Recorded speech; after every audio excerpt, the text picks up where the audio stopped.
오늘은 대림절 3주차 나는 무엇인가 따뜻한 마음으로 기다려 본 적이 있는가 라는 제목으로 마태복음 1장의 말씀을 좀 같이 나누도록 하겠습니다. 우리 대림절 기간을 보내고 있습니다. 대림절 기간에 나누어야 할 말씀, 여러분들이 좀 들어야 할 말씀은 때로 너무 좀 뻔하다, 좀 지루하게 느껴질 법 또한 너무나 우리가 알아야 할 이야기들입니다. 뭘까요? 예수님을 기다리는 것, 그렇죠? 우리 성탄절을 준비하면서 지난주에 얘기했듯이 교회력이 시작, 대림절, 예수님의 오심을 기다리는 이 대림절을 우리가 어떻게 보내야 되는가, 우리가 어떤 메시지를 좀 익혀야 되는가 했을 때 예수님을 기다리고 기대하는 것, 너무나도 우리가 지루하게 느껴질 수도 있을 만큼 꼭 알아야 되는 그런 내용들입니다. 오늘 본문은 마태복음 1장이에요. 1장 18절에서 21절 말씀인데 원래 본문은 23절까지가 단락입니다. 그 단락의 제목 혹시 성경책 있으신 분들 한번 봐주실 수 있을까요? 예수의 탄생, 그렇죠? 또 어떤 분은 예수 그리스도의 나심이라는 소제목의 단락이 붙어 있을 수 있을 것 같아요. 오늘 본문은 예수 그리스도의 나심이 어떠한 경위로 이루어졌는가를 밝혀주는 본문입니다. 이 경위라고 했을 때 어떤 생물학적인 차원에서 어떻게 태어나셨다라는 것뿐만 아니라 예수님이 이 땅 가운데 나심이 어떠한 이유와 어떠한 목적을 가지고 있는지까지를 밝혀주는 본문입니다. 21절, 마리아가 아들을 낳을 것이니 너는 그 이름을 예수라고 하여라. 그가 자기 백성을 그들의 죄에서 구원하실 것이다. 예수님께서는 우리의 모든 문제를 구원하실 수 있는 분이십니다. 믿으십니까? 아멘. 예수님께서는 우리의 모든 문제를 구원하실 수 있는 분이세요. 믿으세요? 우리의 어떤 경제적인 문제로부터 또는 우리의 어떤 건강의 문제 또는 우리의 어떤 관계, 그 모든 문제로부터 구원하실 수 있는 능력을 가지신 분이시지만 또 그런 것들이 우리의 삶 가운데 매우 중요한 문제이지만 궁극적으로 성경이 밝히고 있는 오늘의 본문의 메시지는 뭐예요? 우리의 죄로부터 구원하시기 위해 이 자리 가운데 오셨다라는 거예요. 우리의 죄의 문제. 그런데 저는 때로, 저만 그런지 모르겠어요. 저는 그런데 때로 예수님께서 우리의 죄 문제를 구원하시기 위해 이 세상 가운데 오셨습니다라는 이 문장이 그냥 지나쳐지는 경우들이 좀 있는 것 같아요. 뭔가 제 마음 가운데 엄청난 감동과 엄청 뜨거움을 주기보다 그치, 우리의 죄 문제를 구원하기 위해 오셨지라고 그냥 흘려져 버리는 경우들이 좀 있는 것 같다라는 거예요. 여러분들은 어떠세요? 여러분들의 죄 문제가 얼마나 심각한지를 알아서 여러분의 죄 문제를 구원하기 위해 이 땅 가운데 오셨다라는 말을 들었을 때 감동이 있으신 분 계신가요 혹시? 들어야죠. 있어야죠. 네. 그렇지 않아요? 때로 우리가 삶이 너무 치열하고 삶의 문제에 바쁘게 살다 보면 우리의 죄 문제를 구원하셨다라는 그 이론적인 내용이 다 알고 있는 사실이긴 하지만 우리의 마음 가운데 감동이 일어나지 않을 때가 종종 있는 것 같다라는 거예요. 저만 나쁜 거 아니죠? 저는 왜 그럴까? 이게 왜 그러지? 왜 그럴까를 좀 생각해 보니까 저만 그럴 수 있겠으나 저는 이런 생각이 들었어요. 뭐냐면 우리의 죄 문제를 구원하기 위해 이 세상 가운데 오셨습니다라는 이 말이 너무 큰 개념 아닌가? 라는 좀 생각이 들었어요. 뭐냐면 이게 너무 추상적이고 너무 큰 개념처럼 느껴지니까 그치, 우리의 죄 문제를 구원하기 위해 오신 건 맞지만 조금 더 우리의 죄 문제가 어떤 것인지를 구체적으로 이야기해주면 더 공감이 될 것 같은 느낌인 거죠. 그래, 너의 죄 문제가 이거야 라고 나의 실제적인 죄를 한번 이야기해주면 아 맞아, 이거를 구원하기 위해 오셨지라고 내가 공감이 될 텐데 그냥 그 죄라는 한 글자로 마무리를 해버리니까 뭔지는 알겠는데 이게 크게 공감이 되지 않을 때가 있는 것 같다라는 거예요. 여러분들은 어떠세요? 여러분들은 이 말을 지금 들었을 때 눈물이 좀 감격이 되세요? 예수님이 오셨어요. 들은 건가요? 감격이 된다고 들은 줄 알고 깜짝 놀랐습니다. 예수님이 오셨습니다. 아멘? 예수님이 오셨는데 그 오심의 경위가 나심이 우리의 죄 문제를 구원하기 위해 오셨다라고요. 그런데 이 말을 듣고 여러분 마음 가운데 지금 울컥한 마음, 눈물이 지금 나는 분들이 계시냐고요.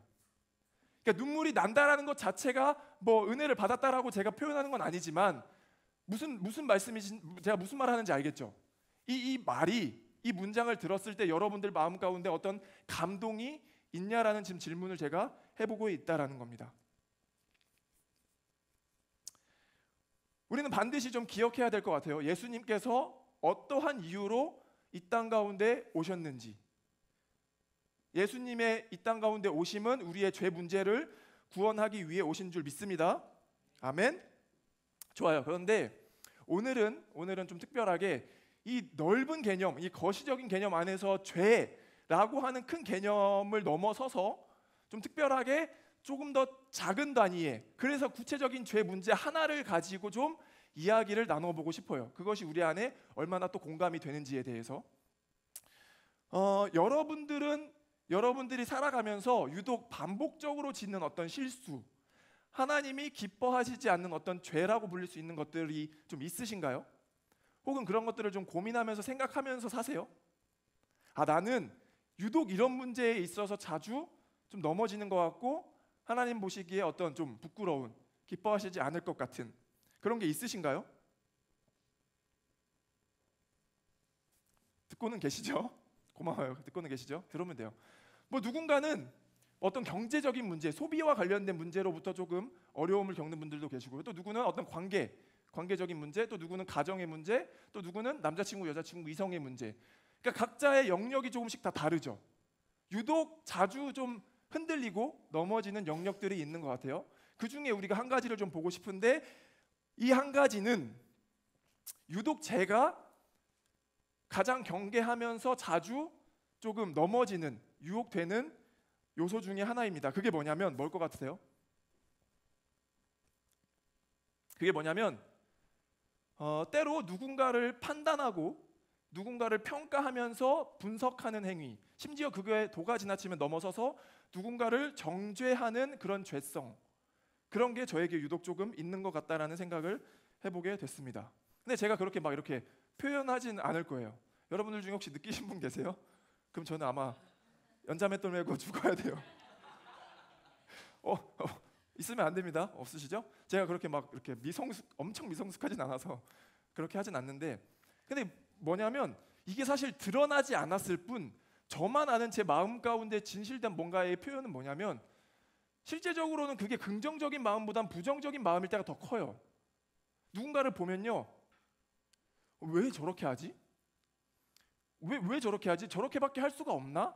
왜 저렇게 할까라는 마음이 솔직한 제 마음 가운데 먼저 튀어나오는 반응이라는 거죠. 그러니까 이게 드러나지만 않았을 뿐 제가 뭐 성숙해서 그것들이 없다가 아니라 이게 제 혼자만 알고 있는 어떤 그런 죄성이다라는 거예요. 성경의 죄를 이야기하는 본문 중에 누구나 한 번은 좀 들어봤을 법한 요한복음 8장 내용을 봅시다. 제가 천천히 한번 읽어볼게요.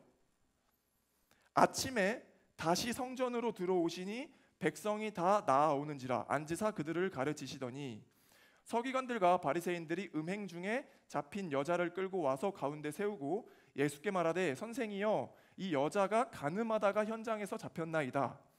모세는 율법에 이러한 여자를 돌로 치라 명하였거니와 선생은 어떻게 말하겠나이까. 그들이 이렇게 말함은 고발할 조건을 얻고자 하여 예수를 시험함이로라. 예수께서 몸을 굽히사 손가락으로 땅에 쓰시니 그들이 묻기를 마지 아니하는지라. 이에 일어나 이르시되 너희 중에 죄 없는 자가 먼저 돌로 치라 하시고. 한 번은 다 들어봤을 법한 내용이에요. 간음한 여자에 대한 이야기입니다. 마지막에 너희 중에 죄 없는 자가 먼저 돌로 치라.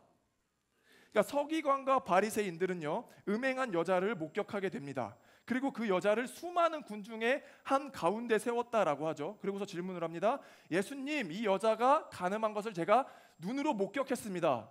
그런데 우리의 조상 모세는 이런 자를 돌로 치라고 명하라고 하는데 예수님께서는 어떻게 하시겠습니까? 라고 지금 질문하는 내용인 거예요. 그런데 이 본문 가운데 제가 이상한 느낌을 하나 발견하게 되는데 뭐냐면 6절, 그들이 이렇게 말함은 고발할 조건을 얻고자 하여 합니다. 그러니까 서기관과 바리새인들은 실제 이 여자가 간음을 해서 이게 우리 가운데 어떠한 문제가 일어나고 이것을 어떻게 처리하는지에 대한 관심보다 내가 옳은 거야, 예수님 어떻게 할 거예요? 예수님은 틀립니다 라고 하는 옳고 그름의 문제를 판단하기 위해서 넘어서는요, 자기가 더 옳다라는 것을 주장하기 위한 느낌이 든다라는 거죠. 저는 이거를 제가 그냥 표현하는 용어로 어떻게 표현해보고 싶냐면 자기 증명 욕구라고 얘기해보고 싶습니다. 자기 증명 욕구. 그러니까 서기관과 바리새인들은 자기 증명을 하고 싶은 그 욕구 가운데 이 본문이, 이 내용이 있다라는 거죠. 실제 이 여자가 간음을 해서 어떠한 상황 가운데 있는지를 들여다보고 싶기보다 그냥 자기가 옳다라고 하는 자기 증명 욕구가 드러나는 것 같다라는 거예요. 이 자기 증명 욕구는 때로 누군가를 판단하고 평가하고 넘어서서 정죄하는 그 행위의 근본적 동기가 되는 것 같아요. 때로 누군가를 평가하는 이유는 내가 옳다라고 하는 자기 증명 욕구가 강하게, 건강하지 않게 발화될 때 그런 현상들이 나타나지 않을까라는 생각을 해보게 된다라는 거죠. 성경은 이 평가하는 행위를 굉장히 무섭게 이야기하고 있습니다. 제가 지난번에 한번 설교한 적 있었는데 뭐냐면 누구 하나를 실족하게 하거든 차라리 연자맷돌을 메고 바다에 빠져서 죽는 게 낫다라고 할 만큼 누군가를 실족하게 하는 일, 그 실족해 하는 요소들이 뭐가 있겠어요? 정죄하는 일이죠. 너 왜 그러는데? 너 이 모습하고 교회 나오면 되겠어? 누군가를 정죄하고 평가하는 일이 그 사람을 실족하게 함으로 나타난다는 거예요. 그럼 차라리 성경은 연자맷돌을 메고 죽는 게 나아라고 이야기를 할 정도로 굉장히 무섭게 이야기하고 있다라는 거죠. 이 자기 증명 욕구가 얼마나 위험한 것인지를 우리가 알 수 있게 됩니다. 그래서 저는 오늘 뭐랄까요, 이 건강하지 않다라고 표현할 수 있는 모습, 좋지 않은 모습, 우리가 이 죄를 범하지 않기 위해서 두 가지 정도를 좀 말해보고 싶어요. 두 가지. 먼저 첫 번째는 우리가 언제나 자기 자신이 옳지 않을 수 있다라는 생각, 경각심을 가지고 살아가는 게 중요할 것 같습니다. 늘 언제나 자기 자신이 옳지 않을 수도 있다라는 생각을 늘 하는 게 좋을 것 같고요. 두 번째는 저는 이걸 좀 오늘 더 강조하고 싶어요. 두 번째는 실제 내가 옳다 할지라도, 실제 내가 옳고 그가 틀렸다, 옳지 않다라고 할지라도 때로는 그걸 좀 너그럽게 기다려줄 수 있는 긍휼한 마음이 우리의 마음 가운데 있었으면 좋겠다라는 말을 해보고 싶습니다. 판단하는 것보다는 기다리는 자세인 거죠. 이 설교를 사실 제가 지난주에 기다림이라는 제목으로 했었죠. 기다림이라는 제목으로 설교를 한번 했었고 그날 밤에 돌아와가지고 민규의 SNS를 보다가 제가 은혜를 받은 거예요. 그 글을 쭉 읽다가 제 아내한테 밤에 나 내일 민규를 좀 만나고 와야 될 것 같아. 민규가 어떤 마음으로 이런 글을 썼는지 좀 제가 들어봐야 되고. 그래서 그 다음날 바로 민규를 이제 쫓아갔던 거예요. 제가 그거를 하나도 수정하지 않고 그대로 한번 읽어봐 드릴게요. 어떤 내용이었는지. 오늘 설교는 기다림이라는 주제로 설교를 해주셨다. 설교를 들으면서 나는 무엇인가를 따뜻한 마음으로 기다려본 적이 있나? 라는 생각이 들었다. 내 대답은 없다였다. 생각해보니 조금은 어이가 없었다. 무엇인가를 왜 기다려본 적이 없지? 계속 기도하면서 걷는 와중에 문득 횡단보도가 빨간불이어서 잠깐 서 있었다. 그리고 나는 고개를 들고서 주변을 둘러봤다. 신기하게도 주변에는 아이를 돌보시는 어머니, 사랑 싸움을 하는 고등학생 커플, 서로 키득키득 말하는 학생들, 아이스크림을 가족들과 먹고 있는 아이들. 신기하게 걸음을 멈추고 주변을 문득 보니 보이지 않았던 사람들의 미소가 보였다. 참 신기했다. 걸어오는 내내 알아차리지 못했던 사람들의 미소를 봤다. 그때 다시 신호가 바뀌면서 나는 이런 생각이 들었다. 아, 내가 멈추고 기다리면 보이는 것들이 있구나. 오늘 하루 나에게 가장 없는 것이 기다림이었다. 아니, 기다림이라는 개념을 모르는 사람처럼 살아왔다. 매번 빨리 결정하고 빨리 해야 된다고 했지만 결국 난 침착하게 기다리면서 지켜보는 것을 잊어버렸다. 그래서 나는 항상 섣불리 판단하고 결론을 내렸다. 그리고 그것이 세상의 진리인 듯 누군가에게 강요하고 질책했다. 오늘 주님의 가르침은 기다림이었다. 신호를 기다리면 걸었던 다리에 긴장이 풀려서 엄청 아프다. 그래서 조금은 알았다. 기다림에도 아픔이 있고 그 아픔을 견뎌야 보이는 게 있다는 것을. 나는 오늘 가장 아팠다. 40km를 걸으며 아픈 게 아니라 발에 물집이 생기고 터져서 아픈 게 아니라 그동안 기다려주지 못하고 어리석게 행동했던 나 자신이 너무 분하고 부끄러워서 아프고 눈물이 났다. 너무 아팠다. 누군가는 나의 조급함, 질책으로 느꼈을 압박들, 나의 기다림 없는 태도를 견디면서 얼마나 힘들었을까. 오늘 나의 어리석음으로 마음이 아팠던 사람들을 위해 기도하고 싶다. 오늘도 나의 어리석음을 따뜻하게 보여주신 주님께 감사의 기도를 올린다. 이런 글을 제가 써 있는 걸 보고 은혜를 받아서 다음날 이제 민규를 찾아가서 한번 들어본 거죠. 굉장히 좋은 이야기를 많이 나눴었습니다. 제가 유독 눈에 들어왔던 대목이 뭐였냐면, 그래서 나는 항상 섣불리 판단하고 결론을 내렸다. 그리고 그것이 세상의 진리인 듯 누군가에게 강요하고 질책했다. 저는 이게 첫 번째 말했던 그거 같은 거예요. 늘 자기 자신이 옳지 않을 수도 있다라는 생각을 가지고 살아가는 것이 우리에게 지혜가 된다. 그러니까 실제 그 현장, 그때 상황 가운데 내가 정답을 말해도요, 시간이 지나고 나면 정답이 아닌 경우들이 있어요. 정답이 아니라기보다는 다른 것이 해답인 경우가 있는 거죠. 이해가 되세요? 실제 그것은 정답이에요. 1 더하기 1은 2가 되는 것처럼 정답인데, 그것을 뛰어넘는 어떤 은혜와 개념이 있는 것처럼 해답이 더 있을 수가 있다라는 거예요. 그러니까 우리가 늘 옳다라고만 주장하는 것이 틀리는 경우들도 있다라는 거죠. 그렇기 때문에 어떤 상황 가운데 분석하고 판단할 때 늘 내가 옳지 않을 수도 있다라는 생각을 가지고 살아가는 것은 오히려 좋은 자세인 것 같아요. 전 지혜라고 생각을 합니다. 두 번째는요, 그동안 기다려주지 못하고 어리석게 행동했던 나 자신이 너무 분하고 부끄러워서 눈물이 났다. 너무 아팠다. 누군가는 나의 조급함, 질책으로 느꼈을 압박들, 나의 기다림 없는 태도를 견디면서 얼마나 힘들었을까. 제가 오늘 말하고 강조하고 싶었던 부분이 이거라고 했던 거예요.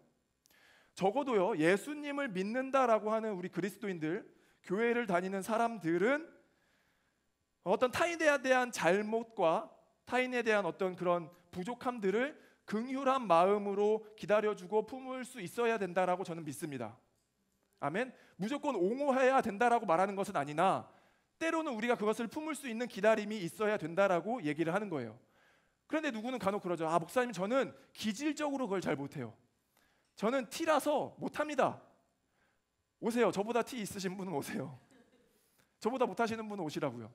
이거는 T의 문제가 아니라 긍휼함의 문제, 하나님의 은혜의 문제라고요. 성향이 그렇다 할지라도 하나님께서 우리에게 보여주신 은혜, 그 은혜는 뭐예요? 우리를 얼마나 참고 기다리셨는지를 볼 수 있으면, 하나님이 우리의 삶을 지금까지 만들어 놓으신 그 은혜를 우리가 바라볼 수 있으면, 기다리지 못한다라는 것은 전 내로남불이라고 봅니다. 저는 못해요. 저 어떻게 그 사람을 이해합니까? 그거는 마치 제가 느끼기엔 내로남불 같은 거예요. 주님께서 우리를 얼마나 기다리셨는지를, 그 은혜를 우리가 깨달을 수 있다면, 그래서 사실 더 원론적인 거는 은혜를 구하는 게 더 필요하죠, 사실. 그렇죠? 두 가지를 기억했으면 좋겠어요. 두 가지. 하나 뭐라고 그랬죠?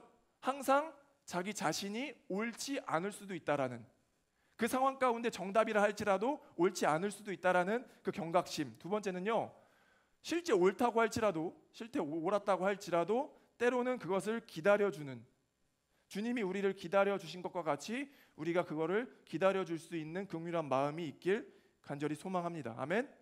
아멘. 결론입니다. 반주 좀 해주시면 좋을 것 같고요. 결론, 이런 질문 나올 것 같아요. 저도 하고 싶죠? 목사님, 저도 하고 싶습니다. 근데 제 마음의 그릇이 이 정도인 걸 어떻게 해요? 저도 하고 싶다고요. 어떻게 해야 되는지를 좀 알려주십시오라고 저한테 질문을 해볼 수 있을 것 같아요. 어떻게 그걸 품을 수 있는데요? 이 어떻게라고 얘기하는 거는 굉장히 위험해요. 제가 어떻게 하라고 어떻게 설명을 드리겠습니까? 이건 사람마다 방법도 다르고 하나님이 주시는 은혜도 다 다르기 때문에 구체적으로 성경도 어떻게 하십시오라고 증언하지 않아요. 원리를 알려주죠, 우리에게. 그런데 그나마 제가 오늘 본문 가운데 좀 힌트를 찾은 거, 성경이 말하고자 하는 본문의 메시지는 아닐 수도 있으나 제가 그러게 이렇게 발견된 은혜를 한 가지 나눠볼게요. 한번 들어보세요. 18절, 예수 그리스도의 태어나심은 이러하다. 마리아가 요셉과 약혼하고 나서 같이 살기 전에 성령으로 잉태한 사실이 드러났다. 아시죠? 예수님께서는 남녀의 동침으로, 생물학적인 원리로 태어난 게 아니라 성령으로 잉태되었습니다. 믿으시죠? 아멘. 그런데 우리가 한 번만 더 공감해 봅시다. 당시의 당사자가 되어보는 거예요. 여러분들이 요셉이 되어보세요. 내 아내 마리아가 느닷없이 갑자기 아이를 가졌다라고 하는 것, 이거 이해할 수 있을까요? 어제 연주랑 영광이 결혼했는데 오늘 신혼여행 갔더니 연주가, 영광아 미안해, 나 아이가 있어. What? 이거 말이나 되는 거냐고요. 지금 우리는 모든 걸 다 알고 있는 관점에서 그치 예수 그리스도는 믿음으로 성령으로 잉태됐다는 걸 알지만 당시 요셉이 그 말을 들었을 때 이게 얼마나 충격적인 이야기였겠냐고요. 19절이 더 놀라워요. 19절. 마리아의 남편 요셉은 의로운 사람이라서 약혼자에게 부끄러움을 주지 않으려고 가만히 파혼하려 하였다.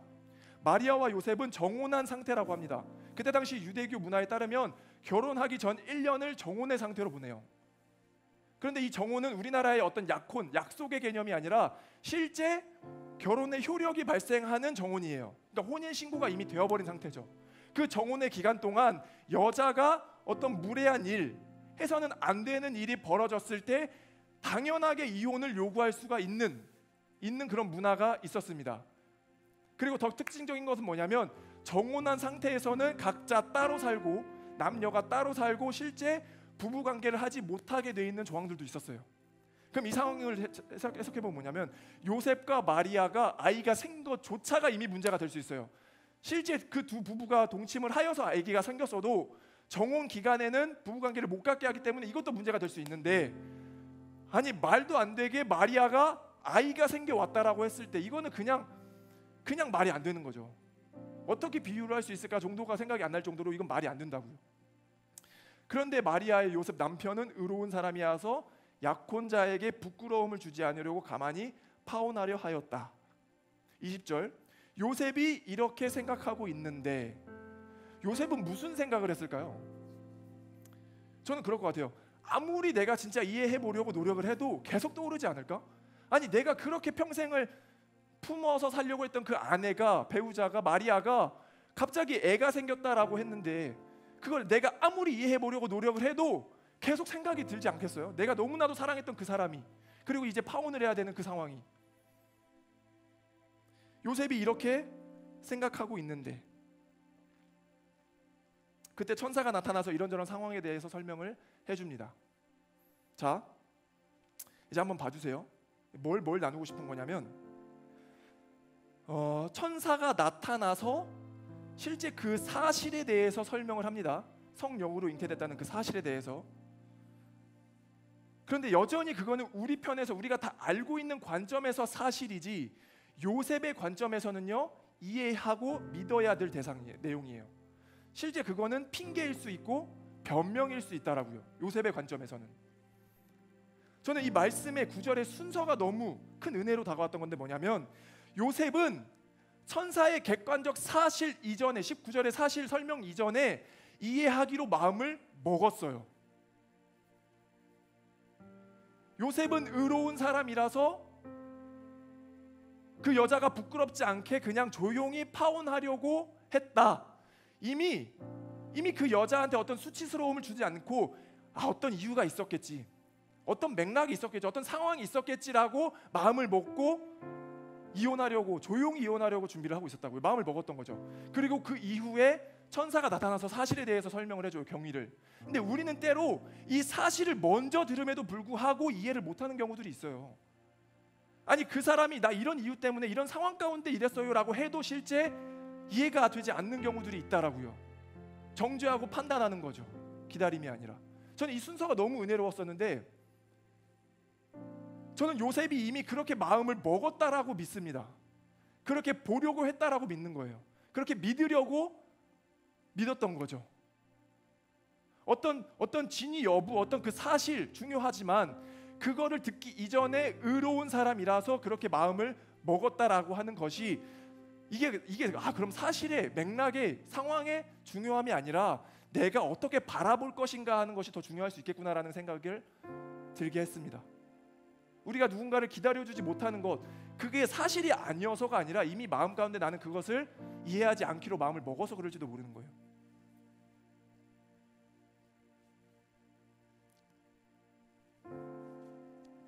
성경은 이야기하죠. 보지 않고 믿는 것이 복되도다.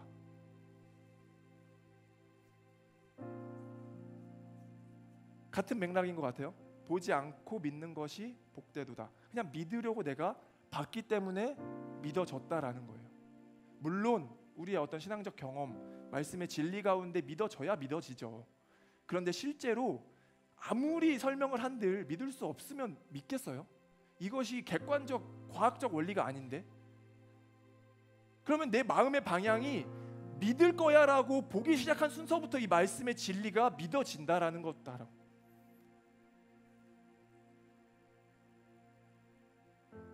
좀 우리가 누군가를 기다려줄 때, 우리가 그리스도의 마음으로 누군가를 긍휼의 마음으로 기다릴 때 이 마음이 먼저 좀 준비되길 소망합니다. 아멘. 요셉은 그랬던 것 같아요. 아무리 생각해도 이해가 안 될 것 같아요. 근데 그 마리아, 어떤 이유가 있었을 거야. 조용히 파혼해서 그냥 조용히 마무리 지어야지. 그 사람을 정죄하고 판단하려는 게 아니라 내가 이미 그렇게 마음을 결정했어 라는 것, 그 의로운 사람이 될 수 있는 저와 여러분이 되길 간절히 소망합니다. 아멘. 찬양팀 나와서 준비해 주시고요. 제가 좀 해보고 싶은 게 생겨서 앞으로 좀 제가 설교할 때는 좀 해보려고 하는데, 좀 정리하면서 각자의 생각들을, 오늘의 말씀 본문들을 보고 좀 정리하면서 한두 명 정도만, 혹시 막 뭐 어떤 하나님이 주신 마음이 있다면 우리 서로 나눌 수 있는 나눔의 시간을 좀 가져보려고 하거든요. 물론 강제는 아닙니다. 아무도 손을 들지 않으면 계속 안 할 거예요. 근데 그냥 자발적으로 나는 이런 마음들을 좀 같이 우리 공동체에 공유하고 싶어, 혹은 이런 마음들, 이런 결단들을 좀 선포해보고 싶어라고 하는 마음이 있다면 같이 나누는 그런 시간들을 약 한 1, 2분 정도 가져보려고 해요. 한 30초 정도 좀 정리도 좀 해보시고, 혹시 있다면 손을 들어주시면 제가 마이크를 드려보도록 하겠습니다. 부담 갖지 마세요. 없으면 아무도 안 시킵니다.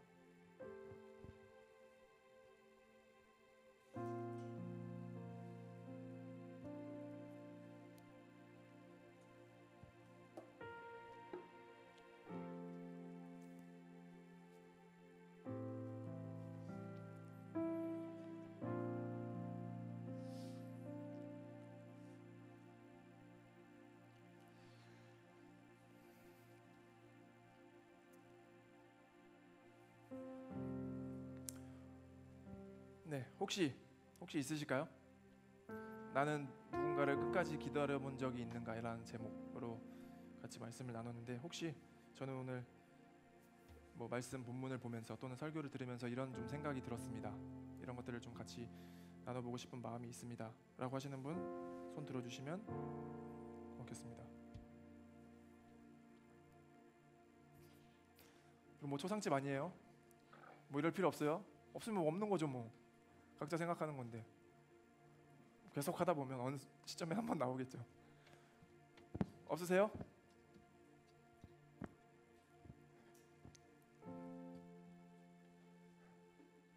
없나요? 좋습니다. 여러분들 마음에 아마 다 있을 줄 믿습니다. 우리 같이 이제 찬양하고 기도하고 마무리하면 좋을 것 같은데, 우리 같이 처음에 시작했을 때 찬양, 나의 예배를 받으소서, 같이 찬양하고 기도하도록 합시다.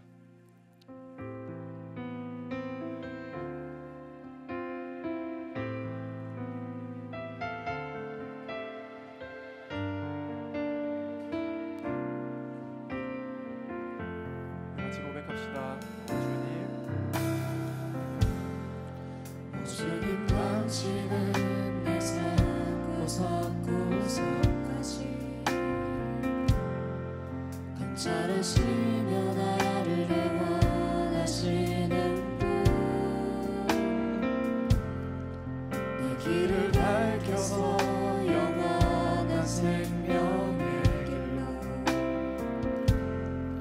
인도하시며 나를 격려하시는 분, 크고 작은 갈등을 겪고 나지만 항상 결국 당신을 선택합니다. 나의 유일한 고백의 대상은 오직 아름다운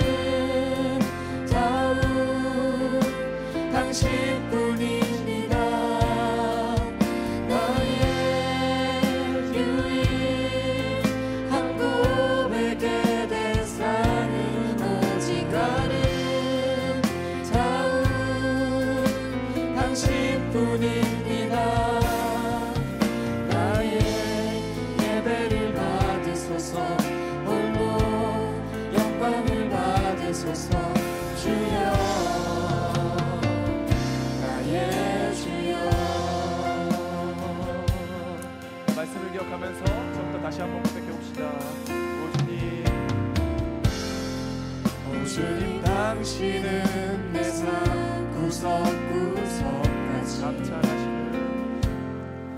감찰하시며 나를 응원하시는 분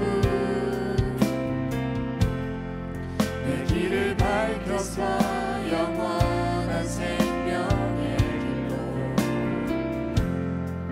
인도하시며 나를 격려하시는 분 크고 작은 갈등을 겪곤 하지만 항상 결국 당신을 선택합니다.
제가 대표로 기도하겠습니다. 같이 우리 가슴에 좀 손을 얹고 여러분들이 기도한다는 마음으로 같이 기도했으면 좋겠습니다.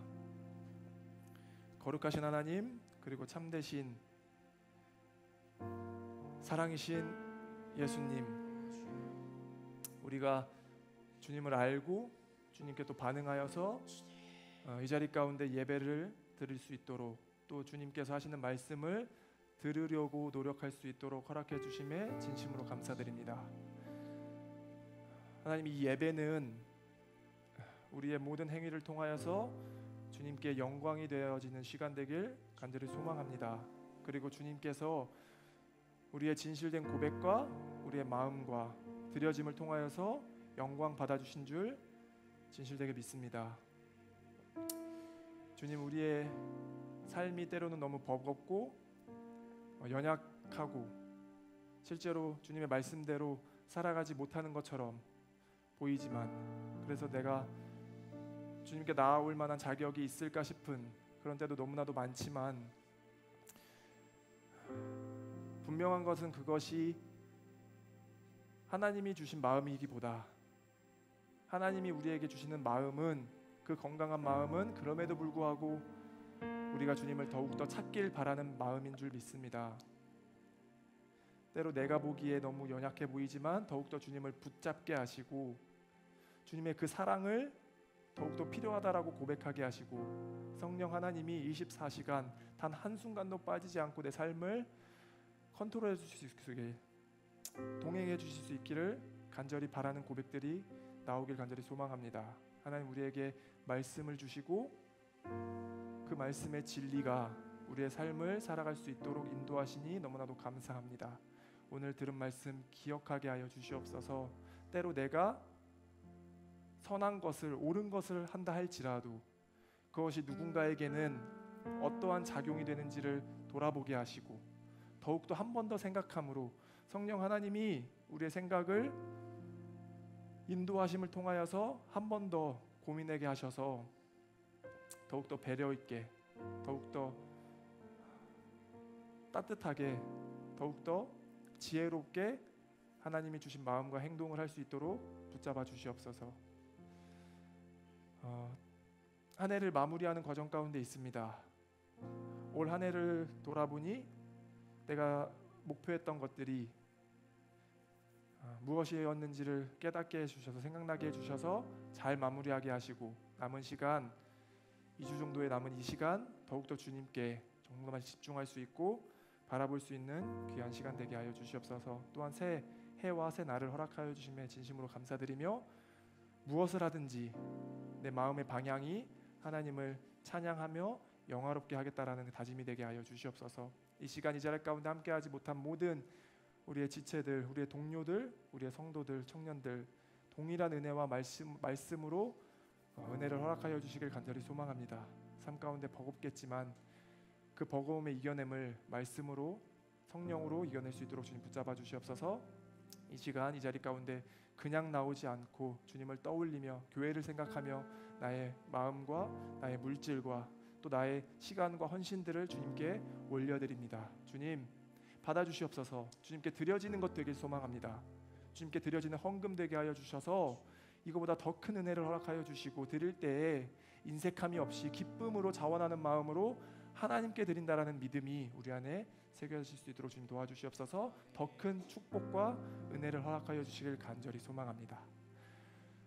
지금은 우리 주 예수 그리스도의 은혜와 하나님 아버지의 너무나도 크신 사랑과 성령님께서 이 말씀 가운데, 진리 가운데 깨닫게 하시고 하나 되게 하시는 역사하심이 이 시간 내가 한 번 더 기다려보겠다라고 기다리고 결단하고 다짐하는 우리의 모든 청년들, 그리고 그 자리 가운데 함께하고 있는 모든 청년들, 가정들 가운데 이제로부터 영원까지 함께하여 주시기를 간절히 축원하옵나이다.